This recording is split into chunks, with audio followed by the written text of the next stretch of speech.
நீங்க 2 வருஷத்துக்கு முன்பு அப்போ நிதியமைச்சர் பள்ளிவேல் தியாகராஜன் அவர்கள் எல்லா ஆடியோலையும் கேட்டிருப்பீங்க.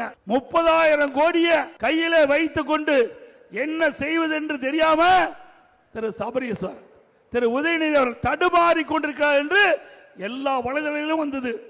நீங்களும் கேட்டிருப்பீங்க.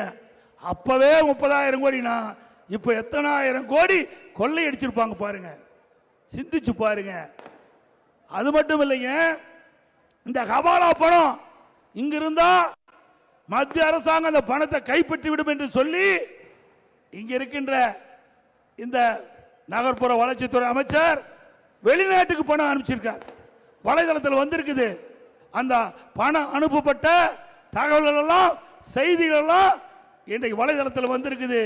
இப்படிப்பட்ட அலங்கோல ஆட்சி மீண்டும் வர வேணுமா? வர வேணுங்களா? சத்தமா சொல்லுங்க.